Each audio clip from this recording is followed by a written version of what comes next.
over off of Oliver Road, over there on the east, or I guess that's the east side, whatever. All right, we're gonna do a little test run. The mobile pilot. I didn't even know. I'm sorry. I was listening to you. Over off what road? No, go ahead. It's I know just. you're listening. Yeah. Go ahead. Well, I was. I know you can multitask. No, I cannot. Oh. Not great. My son is not that way either. Like and I'm like, I can't get mad at him because I'm like, but no, it's mobile, so we can. Griffin can. Griffin will be doing this, and I'll think he's not listening. He'll repeat every word back to me. So yeah, we're just testing this out. I'm hot. Let me turn me down. Mic check. Mic. I got in trouble today for smacking a girl in the butt Where at? School? on the YMCA bus. Oh, that's the worst place. It was the counselor. That's different. She does have a big butt. She's a black girl. Hey, And what'd you do to reprimand him? well, I spanked him, and here's why. Because it wasn't the butt touching. It was that he kept doing it after she told him not to. And then she said, I'm going to call your dad. And he said, I don't care. I'm not going to get in trouble. Oh. Yeah.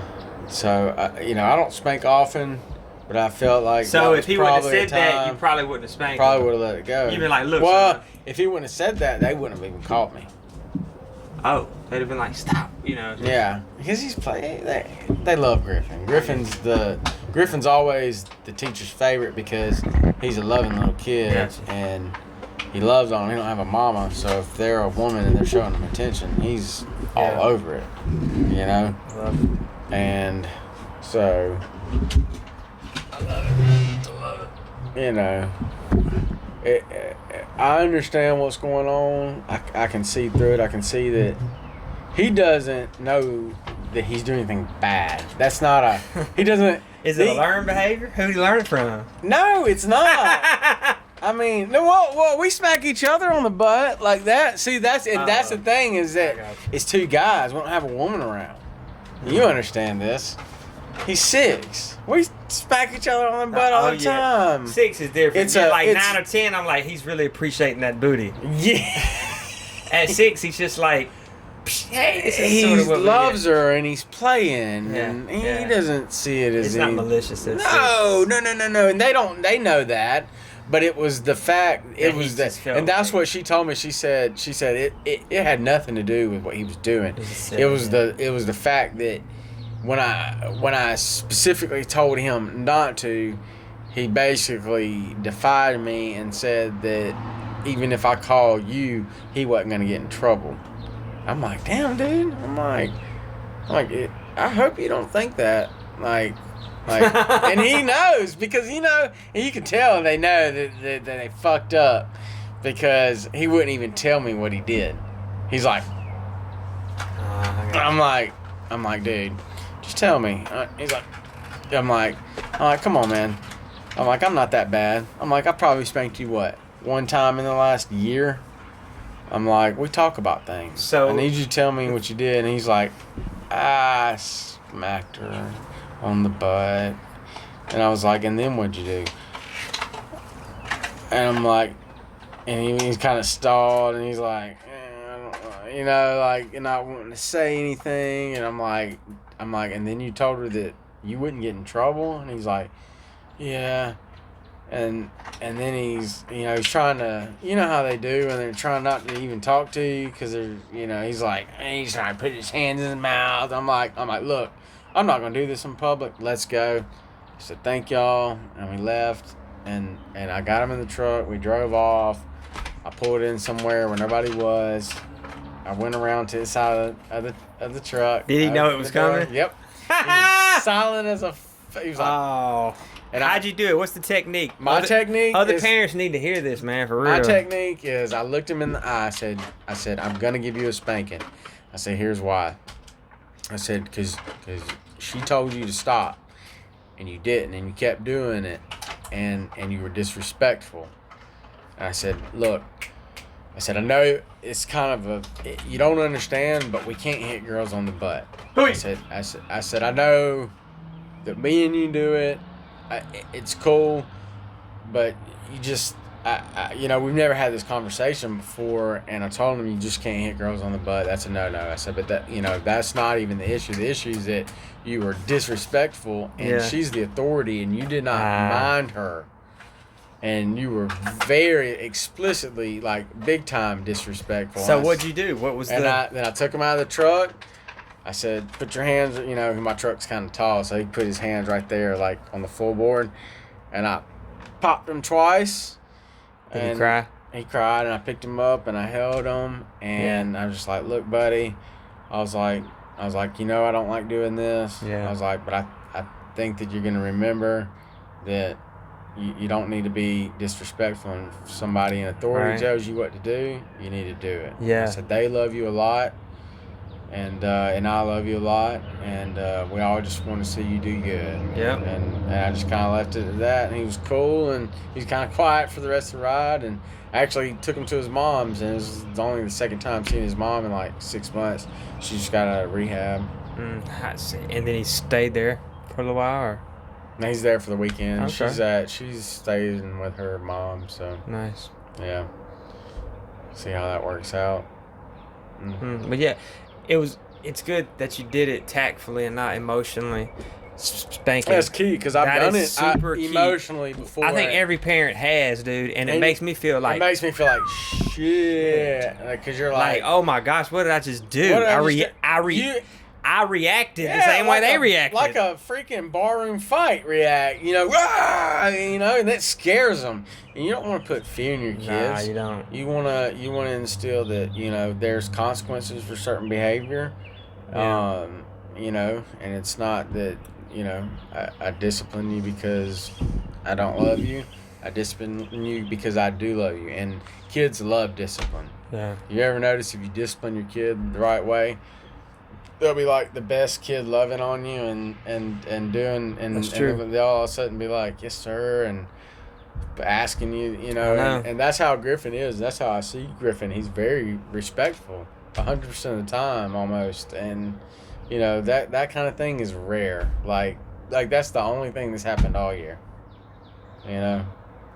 That's good, man. Yeah, no, I've seen parents like spank their kids, at 2, 3, 4 years old, 20, 30 times a day, just constantly popping them. And I'm like, dude, that's literally probably the first spanking he's had in probably 6 months. I mean, he just don't get in trouble. He gets smiley faces every day. I mean, if I pull it out of his photo right now, the whole month he's got a smiley face at school.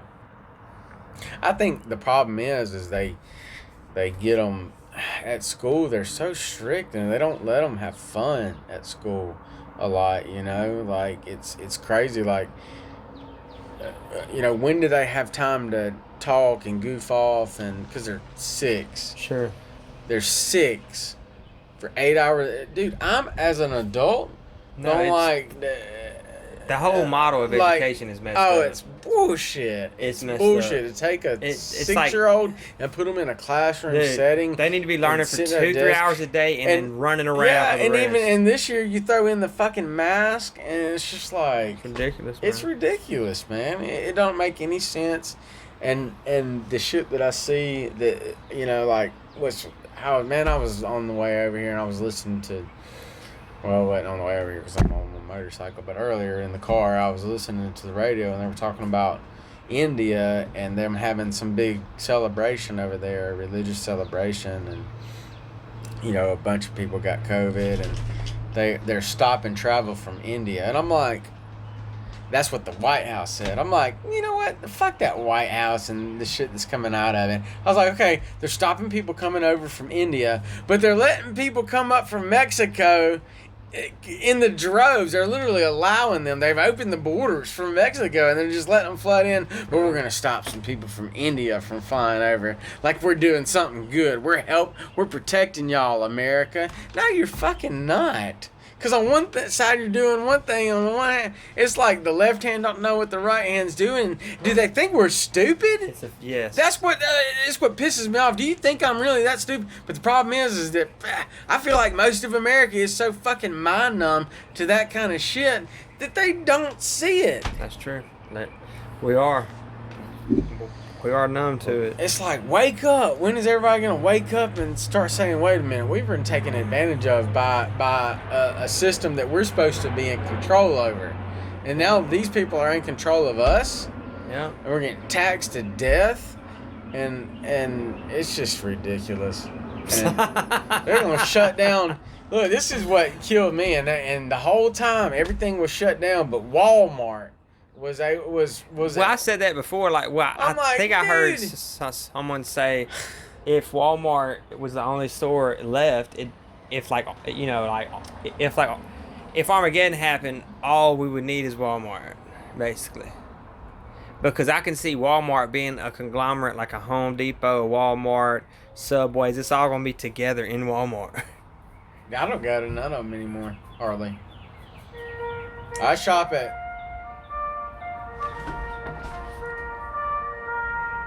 I remember this shit, man. I lived on an army base for a year.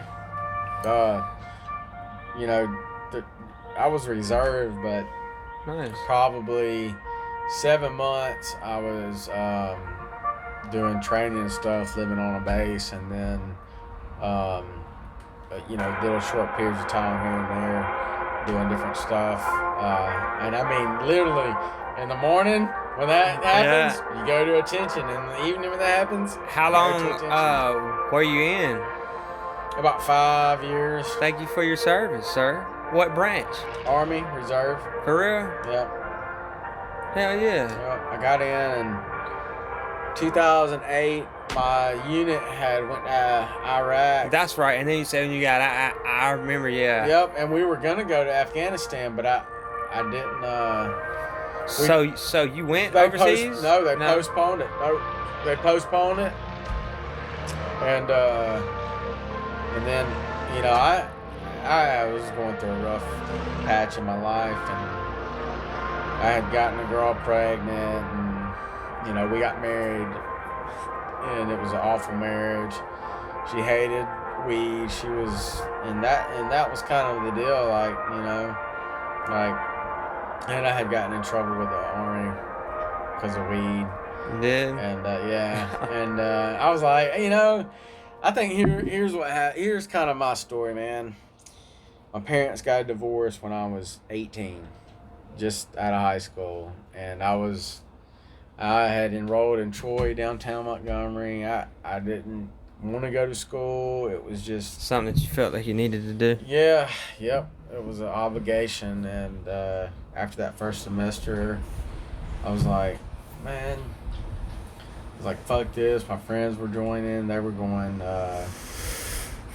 full time, and I was like, man, I don't know if I wanted to. I just don't know, And the recruiter was like, well, you go reserve, and if you like it, when you get out of training, you can go, active, full time. But that wasn't the case. That's they were like, no, you can't go that. You can't do that right now. And I'm like, huh. So I kind of started hanging out with my old friends again and smoking weed, and the devil's lettuce. Yeah, right. Fuck that devil's lettuce. How dare you? Heavenly herb. Hang on a second. The devil ain't even real anyways.